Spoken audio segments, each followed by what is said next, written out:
On a spring morning in May 2011, emergency services in Bournemouth, England received a call that would expose one of the most disturbing cases of domestic violence the town had ever seen. A 17-year-old girl was dead. Her 20-year-old boyfriend's mother had discovered her body. But what seemed like a tragic loss would quickly unravel into something far more sinister. A calculated murder followed by a family cover-up that shocked an entire nation. This is the story of Emily Longley, a young woman whose bright future was extinguished by someone who claimed to love her, and the wealthy family who tried to help him get away with it. Before we dive into this case, if you're new to Buried Secret Media, welcome. We're dedicated to bringing you well-researched true crime stories that honor the victims while exploring the complex circumstances that led to tragedy. If you find this content valuable, please hit that subscribe button and turn on notifications so you never miss a case. And if you appreciate the work that goes into these investigations, a like really helps us reach more people who care about these stories. Now let's get into the case.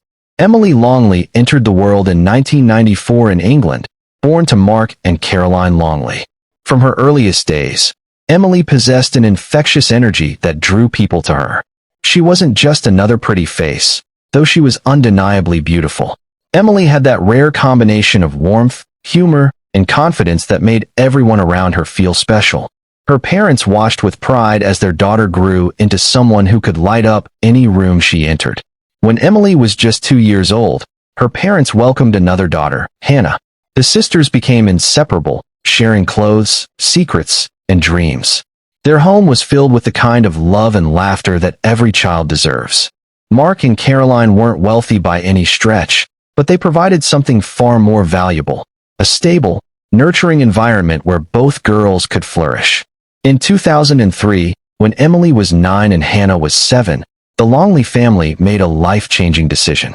They left England behind and moved halfway across the world to Auckland, New Zealand. It was a bold move, the kind that requires equal parts courage and faith. Mark and Caroline believed New Zealand offered better opportunities, a higher quality of life, and a safe environment for their daughters to grow up in. The transition wasn't without challenges. Emily and Hannah had to adapt to a new country, new accents, new customs, and new friends. But Emily, with her natural charisma, navigated these changes with remarkable ease. She threw herself into her new life with enthusiasm, joining sports teams, making friends quickly, and embracing everything New Zealand had to offer. Auckland became home, and the Longley family thrived there for years. As Emily moved through her teenage years, she began to dream big. She talked constantly about becoming a model, about traveling the world, about building a life that combined creativity with business savvy. She was the kind of teenager who didn't just daydream. She made plans. She researched modeling agencies, studied business concepts, and worked on developing the skills she'd need to succeed. Her parents encouraged these ambitions while also making sure she stayed grounded in reality. But around age 16, Mark and Caroline noticed troubling changes in their daughter. Emily had fallen in with a crowd that concerned them deeply. These weren't the responsible friends from school. These were older kids involved in activities that could derail Emily's promising future. Despite their best efforts to set boundaries and guide their daughter back on track, Emily pushed back with the fierce independence that often characterizes that age. After months of escalating concerns, Mark and Caroline made one of the hardest decisions any parent can face. They decided to send Emily back to England to live with her grandparents. It wasn't about punishment or giving up on their daughter. It was about giving Emily distance from negative influences and a chance to refocus on the future she was capable of creating. Emily, to her credit, understood why her parents were doing this. She agreed to go, recognizing that she needed a fresh start. In 2010, 16-year-old Emily boarded a plane back to the country of her birth. She moved in with her grandparents in Bournemouth, a beautiful coastal town in Dorset known for its 7 miles of golden beaches and Victorian charm. Bournemouth was the perfect place for a fresh start, close enough to London to feel connected to opportunities, but far enough away to offer a more relaxed pace of life. Emily enrolled at Brockenhurst College, a well-respected institution where she planned to study business. Her grandparents provided the perfect balance of support and independence, giving Emily her own space, while also being there whenever she needed guidance. Emily embraced this second chance. She made new friends, focused on her studies, and began building the life she had envisioned for herself. To everyone who knew her during this time, Emily seemed to be thriving. She was confident, ambitious, and excited about her future. She posted photos on social media showing a young woman enjoying life, making the most of her opportunities. But beneath the surface, Emily was about to cross paths with someone who would change everything. Elliot Turner was 20 years old when he met Emily Longley in December of 2010. On the surface, he appeared to have it all. His parents, Lee and Anita Turner, owned a successful jewelry business that had generated considerable wealth. The family lived in an impressive home in Queen's Park, one of Bournemouth's most desirable neighborhoods. Elliot drove a Mini Cooper, a gift from his grandmother, and spent his days and nights moving through the bars and clubs of Bournemouth and nearby Poole. But Elliot's life, despite the expensive trappings, was built on a foundation of entitlement and delusion. He didn't work. He had never held a real job.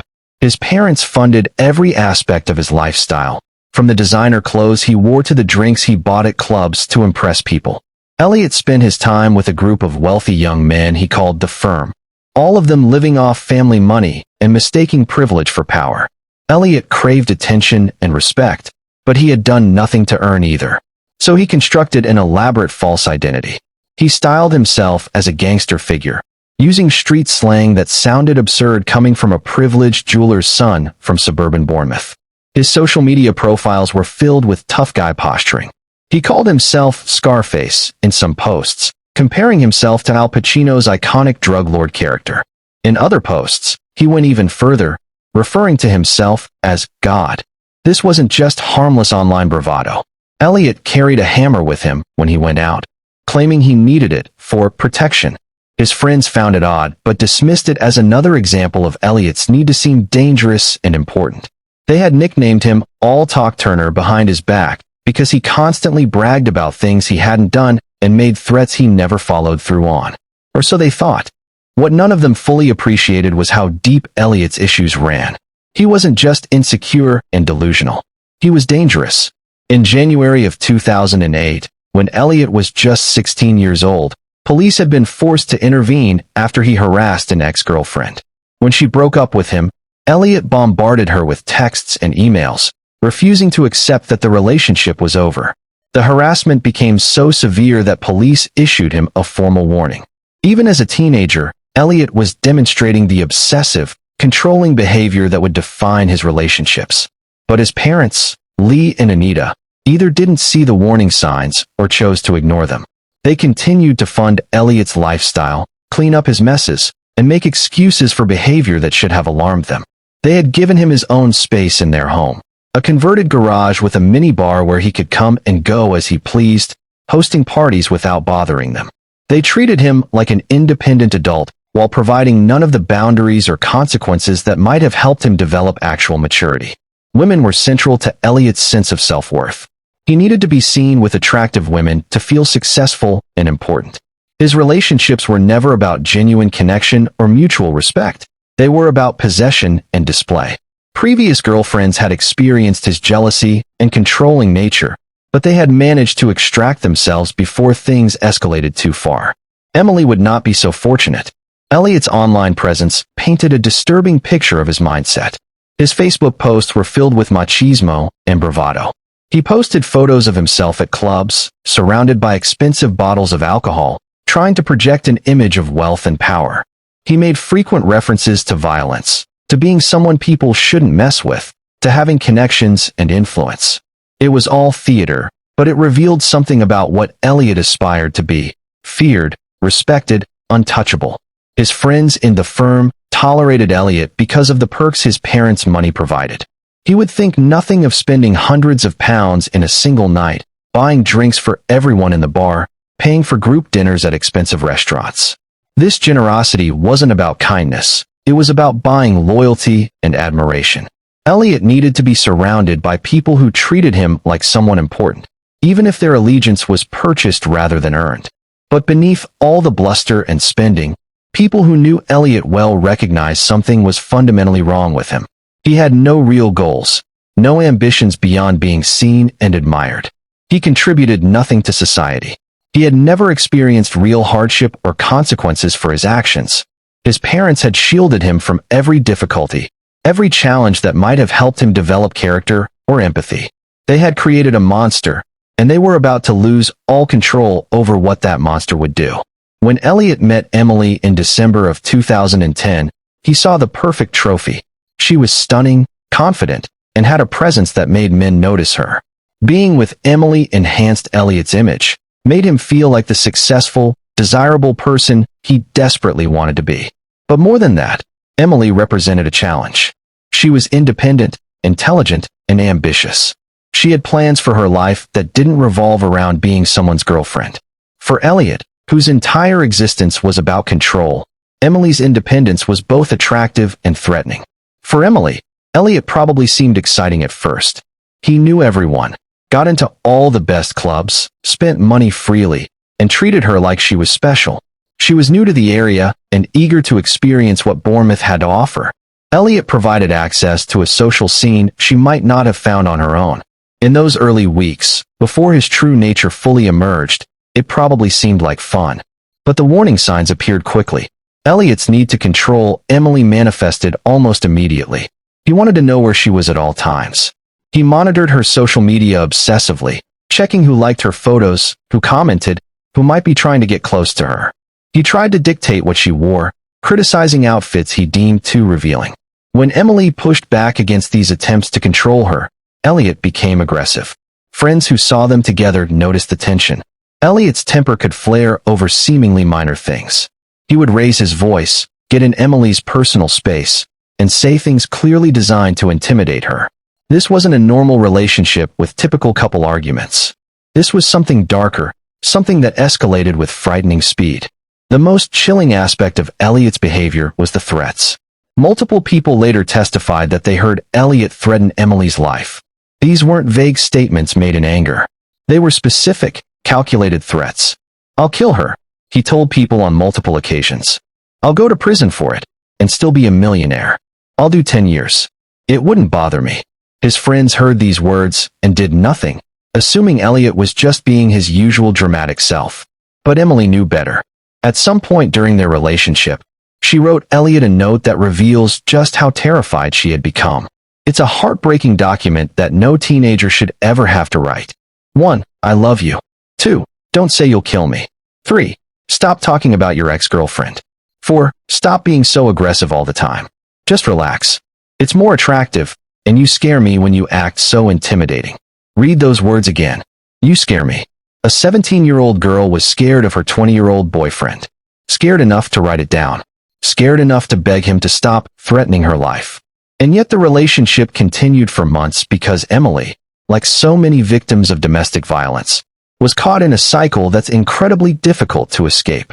In April of 2011, Emily flew back to New Zealand for what she thought would be a brief visit before returning to continue her studies. She hadn't seen her family in roughly 6 months, and everyone was excited about the reunion. Mark Longley drove to the airport to pick up his daughter, and the moment he saw Emily walking through arrivals, his heart swelled with emotion. Emily spotted him, broke into a huge smile, and ran straight into his arms. That hug meant everything to Mark. His daughter was home, safe, and seemed genuinely happy to be back with her family.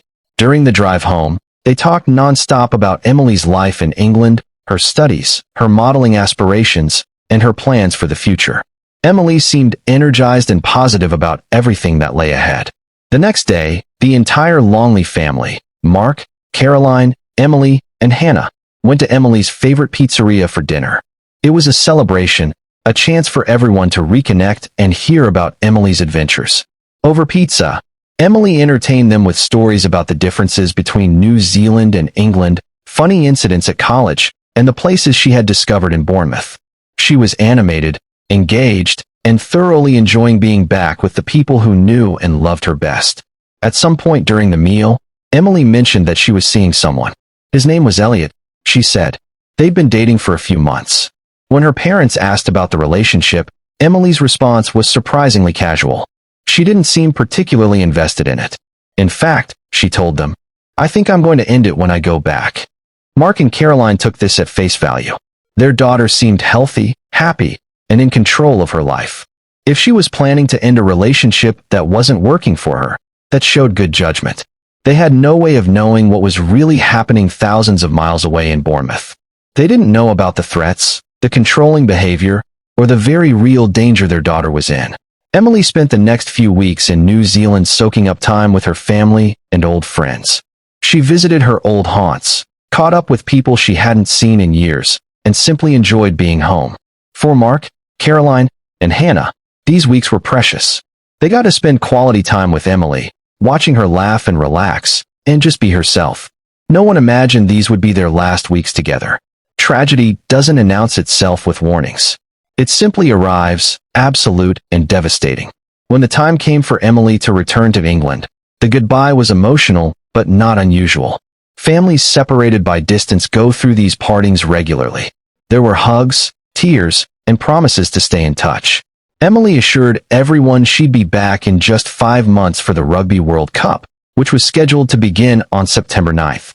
It gave them all something to look forward to, making the separation a little easier to bear.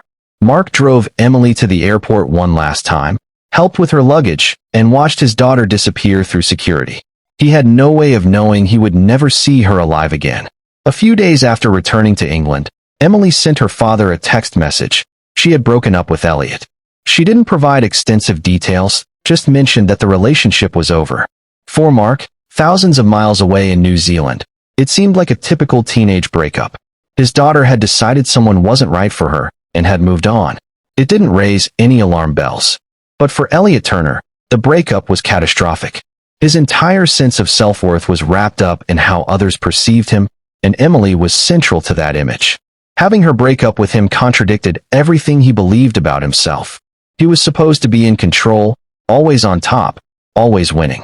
Emily's decision to leave him shattered that delusion. Making matters worse from Elliot's twisted perspective, he had been monitoring Emily's Facebook account and saw photos she'd posted during her time in New Zealand. Some images included male friends. To Elliot's jealous, possessive mind, these innocent pictures represented evidence of betrayal. It didn't matter that Emily had every right to have male friends. In Elliot's worldview, Emily belonged to him, and any interaction with other men was unacceptable. On Thursday, May 5th, 2011, something unsettling happened. Emily posted on Facebook about receiving disturbing phone calls from an unknown person. "Have a stalker," she wrote. "Someone just called me, and I asked who it was. They said, 'You don't know me, but I know everything about you.' I asked how they got my number, and they said, 'I'll tell you when I see you,' and kept asking me out. So I hung up, but they won't stop calling."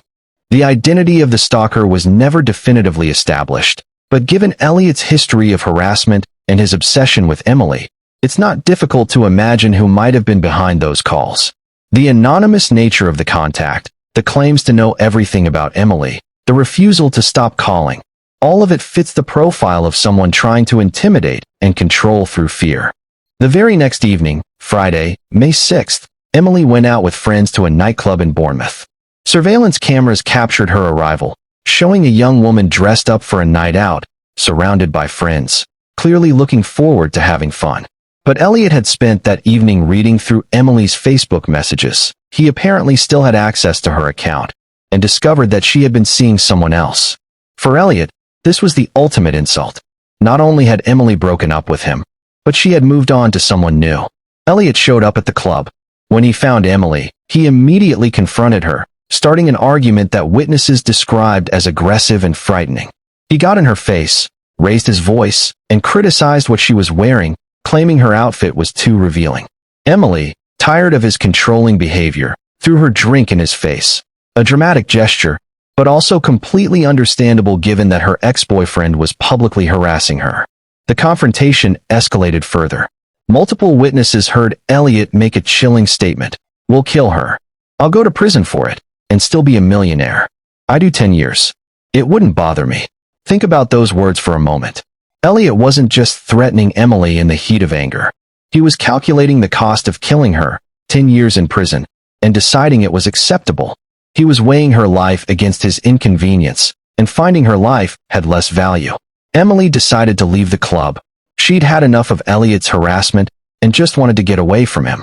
But Elliot followed her.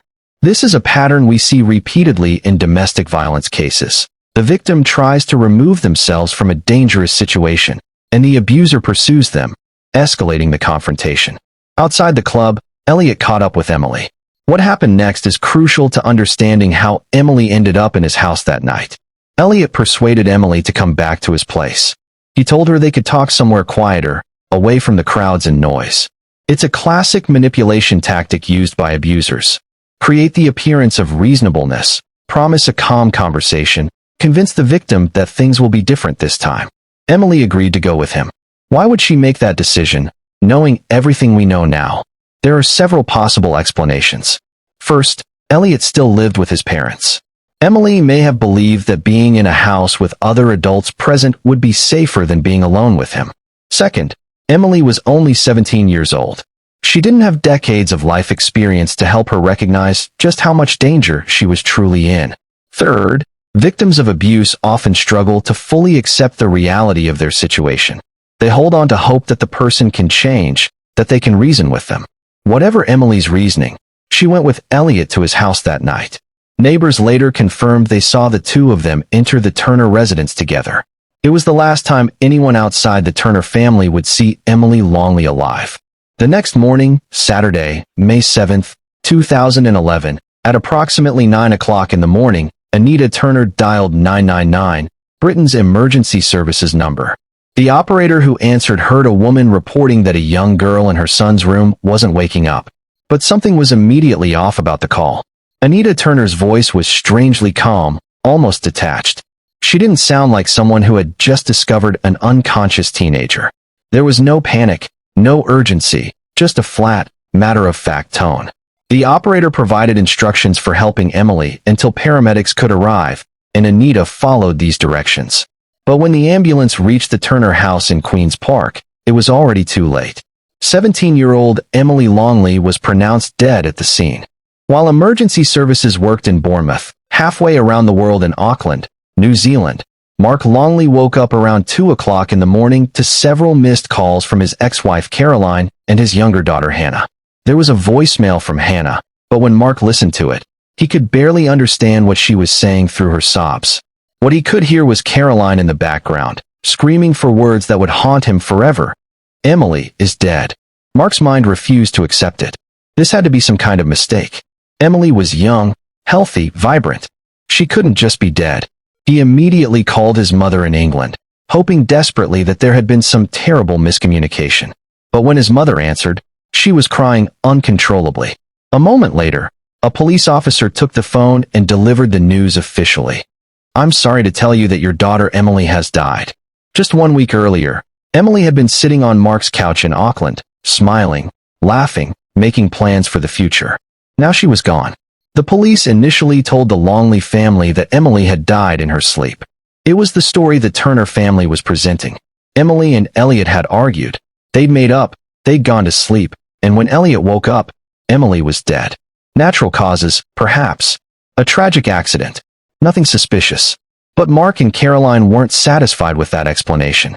Their daughter was 17 years old and in perfect health. Healthy teenagers don't just die in their sleep. They began asking questions, pushing for answers, demanding that police investigate more thoroughly. As detectives dug deeper into Emily's final days, a very different picture began to emerge. They found Emily's Facebook post about the stalking phone calls from just 2 days before her death. They learned about the confrontation at the nightclub on May 6th, with multiple witnesses reporting Elliot's aggressive behavior and threats. They interviewed Elliot's friends and discovered a pattern of controlling, obsessive behavior toward Emily. Most importantly, they learned that Elliot had threatened to kill Emily multiple times, and that his friends had heard these threats but done nothing. When the autopsy results came back, they supported investigators' growing suspicions. While the initial examination hadn't revealed an obvious cause of death, further forensic analysis showed injuries consistent with strangulation. Medical experts noted that the findings matched what you would expect if sustained pressure had been applied to Emily's neck. Detectives now believe that Emily's death was neither natural nor accidental. Someone in the Turner household had information about what really happened, and the police needed to know if the family was hiding something. They made a strategic decision. Instead of immediately arresting Elliot, they obtained authorization for covert surveillance of the Turner home. Listening devices were installed in key areas of the house, and a team of officers began monitoring the family's conversations around the clock. The breakthrough came quickly. Within the first week of surveillance, the devices captured conversations that left no doubt about what had happened. Elliot was caught on tape coaching his mother on what to say to police, telling her which details to mention and which to omit.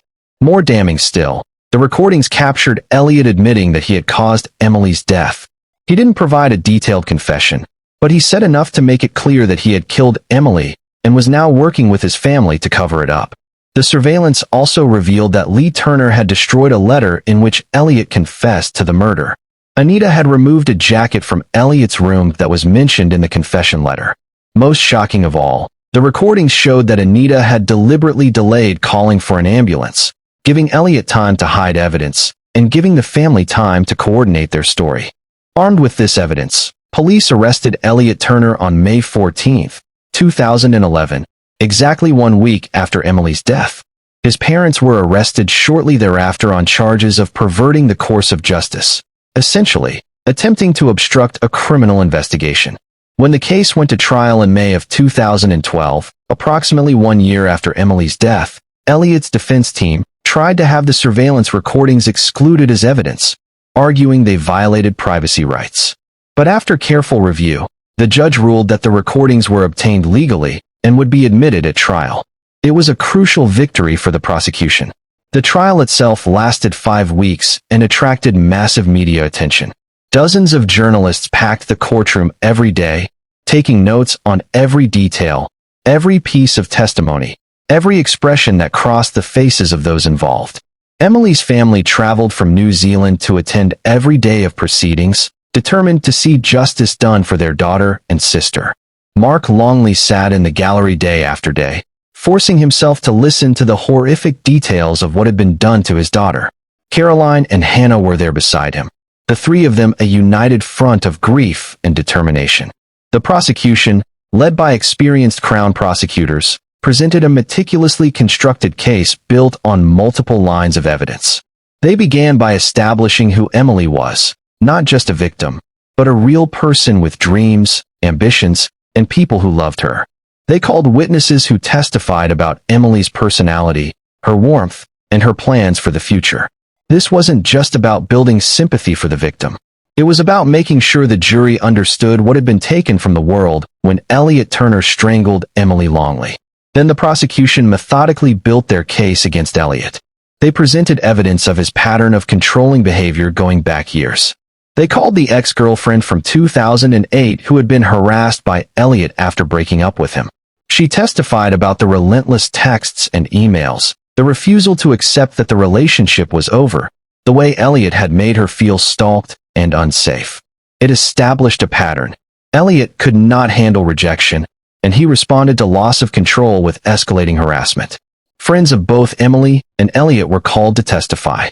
Several people described witnessing arguments between the couple, seeing Elliot's aggressive behavior, hearing his raised voice.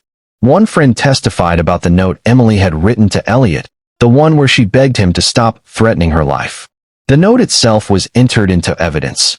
Emily's handwriting on the page, a heartbreaking reminder of her fear and her futile hope that Elliot would change. The confrontation at the nightclub on May 6th was described in detail by multiple witnesses. Each person who had been there that night told the same basic story.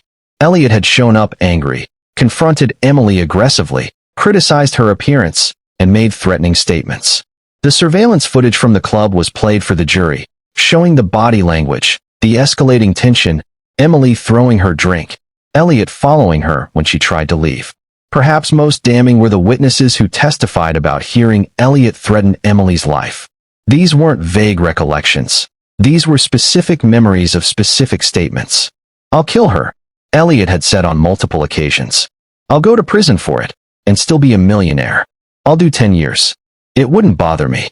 Several of Elliot's friends admitted with obvious guilt that they had heard these threats and done nothing. They had assumed he was just talking, just being his usual dramatic self. Now they understood they had been wrong. The medical evidence was presented carefully and thoroughly. The forensic pathologist who had conducted Emily's autopsy testified about the findings. The The subtle injuries to the neck area, the hemorrhaging in tissues, the pattern of trauma consistent with strangulation. The pathologist explained to the jury how strangulation works, how pressure on the neck cuts off blood flow to the brain and oxygen to the lungs, how death can occur without leaving obvious external marks. Defense attorneys tried to challenge the medical findings, suggesting alternative explanations, but the pathologist's testimony held firm. The evidence was consistent with homicidal strangulation. Then came the surveillance recordings. The prosecution played excerpts for the jury, and the courtroom fell silent as everyone heard Elliot Turner's voice admitting his role in Emily's death. They heard him coaching his mother on what to tell police. They heard discussions about destroying evidence, Lee burning the confession letter, Anita removing the jacket. They heard the family discussing how to protect Elliot from the consequences of what he had done. The recordings were devastating to the defense case. No amount of legal maneuvering could explain away Elliot's own words captured on tape. The jury heard him discuss being angry at Emily, feeling like she had betrayed him, losing control. They heard enough to understand that Elliot had killed Emily and that his entire family had conspired to help him cover it up. The prosecution also presented evidence from Elliot's computer and phone. The searches for death by strangulation and how to avoid punishment for a crime suggested either premeditation or, at minimum, an awareness immediately after Emily's death that he had committed a serious crime and needed to avoid detection. The defense tried to suggest these searches could have been made by anyone in the household, but the timing and context made it clear who had conducted them. Throughout the prosecution's case, Elliot sat at the defense table trying to project confidence and innocence. He wore expensive suits, paid for by his parents, and maintained an expression of studied calm. But observers noted that his facade would occasionally crack, particularly when the surveillance recordings were played or when witnesses described his threats against Emily. His arrogance was such that he seemed genuinely surprised that a jury of ordinary people wouldn't automatically take his side. The defense strategy was to claim self-defense. Elliot's lawyer, a skilled barrister named Anthony Dunn, argued that the confrontation in Elliot's bedroom had gotten out of hand through no fault of his client. According to this version of events, Emily had attacked Elliot, hitting him with her hands and feet in an uncontrolled rage. Elliot, they claimed, had grabbed her neck not to kill her, but simply to make her stop attacking him. It was a tragic accident, they insisted, not murder. When Elliot took the stand in his own defense, the courtroom's attention focused entirely on him. This was the moment the defense had been building toward, a chance for Elliot to tell his story directly to the jury, to humanize himself, to convince 12 people that he was the real victim here. Elliot told the court he was disgusted with himself for what happened that night. His voice carried the right notes of remorse and regret. He claimed that on the night of May 6th, after the confrontation at the nightclub, Emily had agreed to come back to his house to talk things through. They had gone to his bedroom, his private space in the converted garage, and initially, the conversation had been calm. But then, according to Elliot's testimony, Emily had become angry. She had started accusing him of things, bringing up past grievances, working herself into a rage. He said he had tried to calm her down, tried to be reasonable, even offered her £20 for a cab home. But Emily had refused and continued attacking him verbally and then physically. She just ignored me at first, Elliot testified, his voice carefully modulated. Then 5 seconds later, she went crazy. I had never seen Emily that angry. I didn't know what to do. She wouldn't stop. I kept telling her, stop it. Calm down. That's when, according to his testimony, he grabbed her by the neck with his right hand. The defense counsel asked him why he did that, and Turner replied, to stop her going nut. I didn't know what to do. My right hand made contact with her neck. When pressed about how hard he grabbed her, Turner said, I wouldn't say very hard, but it was quite hard. He explained that he grabbed her, pushed her onto the bed, and pressed down on her neck while she was lying down. According to his account, he held her there for 5 or 6 seconds. He emphasized it was only 5 or 6 seconds, then released her and walked out of the room. He claimed he left her there to calm down and went to another part of the house. The defense asked if he had meant to kill her. Turner said no, absolutely not. He insisted he had thought she had simply fallen asleep after the confrontation, that he had been exhausted himself and had eventually gone to bed. According to his testimony, He didn't realize Emily was dead until he woke up the next morning and tried to rouse her. The prosecution's cross-examination of Elliot Turner was methodical and devastating. The prosecutor asked why, if Emily had merely fallen asleep, Elliot hadn't checked to make sure she was breathing. Elliot stammered that he had thought she was fine, just sleeping. The prosecutor asked why, if this was truly a defensive action during an assault, Elliot hadn't called police himself to report that he had been attacked. Elliot had no good answer. The prosecutor walked through the evidence that contradicted Elliot's story. If he truly believed Emily was just sleeping, why had he packed bags and put his passport in his pocket before the ambulance was called? Why had he searched for information about strangulation and avoiding punishment? Why had he written a confession letter to his mother expressing shame? Why had the family delayed calling for help, giving Elliot time to hide evidence? Most importantly, the prosecutor challenged Elliot's claim that he had only grabbed Emily's neck for 5 or 6 seconds. The medical evidence showed injuries consistent with sustained pressure, not a brief grab. The forensic pathologist had testified that the trauma to Emily's neck indicated prolonged compression, the kind that occurs during a deliberate act of strangulation, not a momentary defensive action. The prosecutor also pointed out the absurdity of Elliot's self-defense claim. Emily was 17 years old, 5 feet 5 inches tall, and weighed approximately 8 stone. Elliot was 20 years old, taller, heavier, and stronger. The idea that he had needed to grab her by the neck and apply enough pressure to kill her in order to stop her from hitting him was laughable. If he had truly wanted to stop an alleged assault, he could have restrained her arms, left the room, or called for his parents who were elsewhere in the house. The prosecutor confronted Elliot with his own words from the surveillance recordings. Elliot tried to explain them away, claiming he had been in shock, not thinking clearly, saying things he didn't mean. But the recordings didn't sound like someone in shock. They sounded like someone calculating how to avoid consequences for a crime he knew he had committed. By the end of the cross-examination, Elliot's carefully constructed story had been thoroughly discredited. The jury had heard him testify, but they had also seen his story picked apart piece by piece. They had heard his admissions on the surveillance tapes. They had seen the medical evidence. They had heard from witnesses about his threats and his controlling behavior. The defense's case, built on the thin foundation of claiming self-defense, crumbled under scrutiny. After hearing all the evidence, the jury returned with their verdict, guilty of murder. Mrs. Justice Linda Dobbs, the judge presiding over the case, addressed Elliot directly before sentencing. Her words were powerful and unflinching.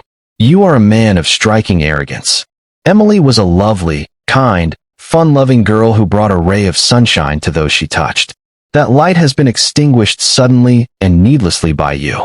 You didn't love Emily. She was a trophy, and the relationship, if it could even be called that, was all about control. Control you enforced with threats and aggression. She sentenced Elliot Turner to life in prison with a minimum term of 16 years before he could even apply for parole. But Elliot wasn't the only one facing consequences. Anita and Lee Turner were both found guilty of perverting the course of justice and sentenced to 27 months in prison each. The judge told them, "You chose to fight this case, showing little remorse." They served approximately half their sentences before being released in 2013. Remarkably, they still live in the same house in Queen's Park where Emily died. After the verdicts were announced, Emily's father Mark addressed the media outside the courthouse. Standing with his ex-wife Caroline and their surviving daughter Hannah, he struggled to maintain his composure as he spoke. "What we've heard over these 5 weeks has shocked us and disgusted us," Mark said. "That a man as cruel as Turner could treat a gentle, loving girl like Emily so violently is impossible to understand. We are incredibly proud of Emily. Proud that she traveled halfway around the world to build a better life for herself. Devastated that Turner chose to end that life." Mark also spoke about the threats that everyone had heard, but no one had taken seriously. Even Turner's own mother didn't react when Elliot texted her saying he was going to break Emily's neck. Maybe if someone had taken him seriously, Emily might still be here today. In an interview with the Herald newspaper, Mark talked about what it means to lose a child. "Here's the thing about death," he said. "It sucks. It doesn't matter if it's your child, your partner, or your 99-year-old grandmother. It sucks. A person is here one day and gone the next, and it's not something you ever get used to. The hardest part," he explained, was thinking about everything Emily would never experience. I miss seeing the life she never got to live. We only got a small glimpse of the woman she was becoming, and I was so proud of her. I'm her father, so of course I'm biased, but the world really was a better place with her in it. It was definitely a lot more fun. In October of 2020, news outlets reported that Elliot Turner had been beaten by other inmates in prison. The incident occurred after he put up photographs of Emily in his cell and began bragging to other prisoners about receiving letters from women he called his fans. His cellmates turned on him when he started talking about how he would soon be back to a life filled with champagne, Bentleys, and birds, British slang for women. As of now, Elliot Turner has served approximately 14 years of his minimum 16-year sentence. In roughly 2 years, he will be eligible to apply for parole. Many people hope the parole board will carefully consider whether he has genuinely changed and whether he poses a continued danger to women. Emily Longley's murder was not an isolated incident. It fits a devastating pattern of intimate partner violence that plays out thousands of times each year around the world. Statistics show that women are most at risk of being killed by an intimate partner during and immediately after the process of leaving the relationship. This is when the abuser's sense of control is most threatened. When a victim decides to end the relationship, the abuser faces the ultimate rejection, proof that they can't control another person's choices. For someone like Elliot Turner, whose entire identity was built on control and dominance, Emily's decision to leave represented an intolerable assault on his ego. The warning signs in Emily's case were all there, clearly visible to anyone who knew what to look for. Understanding these warning signs is crucial because they appear in domestic violence situations across all demographics, all income levels, all social groups. Let's examine them in detail. First, there was Elliot's history of obsessive behavior and harassment. The police warning he received at age 16 for harassing an ex-girlfriend wasn't just a youthful mistake. It was a clear predictor of future behavior. Research shows that people who engage in stalking and harassment behaviors in their teenage years are significantly more likely to escalate to violence in future relationships. Elliot's past behavior was a red flag that should have been taken more seriously by everyone around him, including his parents. Second, Elliot exhibited extreme controlling and possessive behavior from the very beginning of his relationship with Emily. He monitored her social media constantly. He demanded to know where she was at all times. He tried to dictate what she wore and who she spent time with. These behaviors are classic indicators of an abusive mindset. Healthy relationships are built on trust and respect for each other's autonomy. Abusive relationships are built on one person's need to control and dominate the other. Third, Elliot made specific, repeated threats to kill Emily. This is perhaps the most important warning sign, and the one that was most tragically ignored. When someone threatens violence, especially lethal violence, against their partner, that threat must be taken seriously. Studies show that threats of homicide are one of the strongest predictors of actual homicide in domestic violence situations. Elliot's friends heard him say, "I'll kill her," multiple times, and they did nothing. They assumed he was just talking big, just being his usual dramatic self. They were wrong, and Emily paid with her life. Fourth, Elliot carried a weapon, a hammer, that he claimed was for protection, but that really served to reinforce his tough guy image and intimidate others. People who feel the need to carry weapons in social settings are often compensating for deep insecurity and are at higher risk of actually using violence when they feel their control or ego is threatened. Fifth, Elliot showed a complete lack of empathy and an inflated sense of entitlement.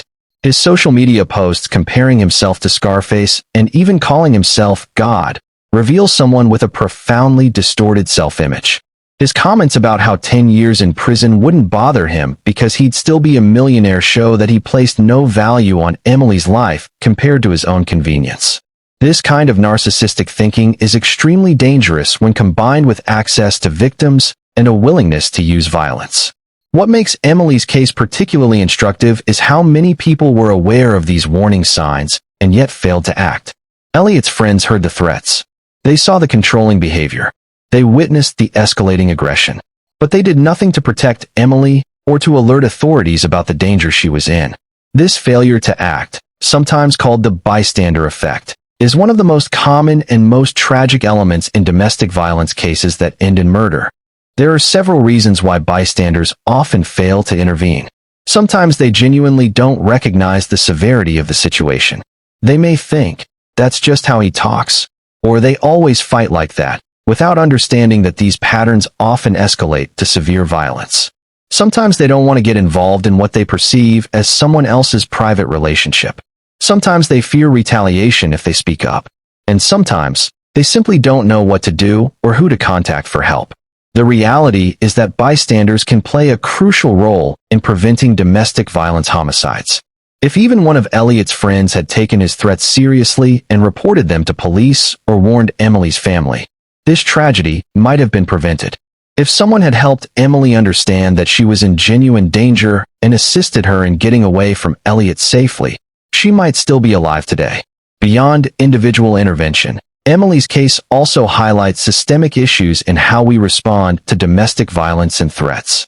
In many jurisdictions, including in England at the time of Emily's death, police had limited ability to intervene in abusive relationships before actual violence occurred. Threats alone, especially if they weren't directly reported to police by the victim, often weren't enough to trigger protective measures. This has changed somewhat in recent years. In 2015, England and Wales introduced new legislation making coercive control in intimate relationships a criminal offense. This law recognizes that domestic abuse isn't just about physical violence. It's about patterns of behavior designed to control, intimidate, and diminish another person. Under this legislation, behaviors like isolating a partner from friends and family, controlling their finances, monitoring their activities, and making threats can all constitute criminal coercive control even before any physical violence occurs. If such a law had been in effect when Emily was alive, police would have had legal tools to intervene in her relationship with Elliot before it escalated to murder. They could have arrested him for his controlling behavior, imposed protective orders to keep him away from Emily, and potentially prevented her death. The case also demonstrates that abusers can come from any background. Elliot Turner was wealthy, well-connected, and able to present himself as charming. Domestic violence happens across all socioeconomic levels, all races, all education levels. Having money doesn't make someone less dangerous. It can actually make them more dangerous because they have resources to control victims and evade consequences. Finally, this case shows the importance of holding parents accountable when they enable violent behavior in their adult children. Lee and Anita Turner did their son no favors by indulging his every whim and refusing to impose boundaries. When they discovered he had killed someone, their first instinct was to protect him rather than ensure justice was done. That wasn't love, that was complicity. Emily Longley's story is a reminder that behind every true crime case is a real person who deserved to live. Emily wasn't just a victim in a sensational murder trial. She was a daughter, a sister, a friend. She had a sense of humor that made people laugh. She had dreams of modeling and traveling the world. She had a close relationship with her father and a special bond with her younger sister Hannah. Her life mattered. Her death mattered. And the fact that it could have been prevented if people had taken Elliot Turner's threats seriously matters too. If you or someone you know is experiencing domestic violence, help is available. In the United States, you can call the National Domestic Violence Hotline at 1-800-799-7233. In the UK, you can call the National Domestic Abuse Helpline at 0808-20247. In New Zealand, contact Women's Refuge at 0807338843. In Australia, call 1-800-RESPECT at 1-800-737-7732. These services are free, confidential, and available 24 hours a day, 7 days a week. Don't wait until it's too late. Don't assume that threats are just words. Don't believe someone who tells you they'll change after showing you a consistent pattern of controlling, aggressive behavior. Your life is valuable. You deserve to be safe. You deserve respect and kindness. And there are people ready to help you. Thank you for watching this investigation from Buried Secret Media. If this case resonated with you, please take a moment to like this video. It really does help us reach more people who care about these important stories. Leave a comment below sharing your thoughts about Emily's case. What stood out to you most? What do you think we as a society can do better to protect people in dangerous relationships? And if you haven't already, please subscribe to Buried Secret Media and turn on notifications so you never miss a case. We're committed to telling these stories with respect for victims, and their families while exploring what we can learn from these tragedies. Emily Longley's light was extinguished far too soon. By remembering her story, by understanding what happened to her, and by learning to recognize the warning signs of domestic violence, we honor her memory and potentially save lives in the future. Rest in peace, Emily. You deserved so much better. Until next time, this is Buried Secret Media, reminding you to stay safe and look out for one another.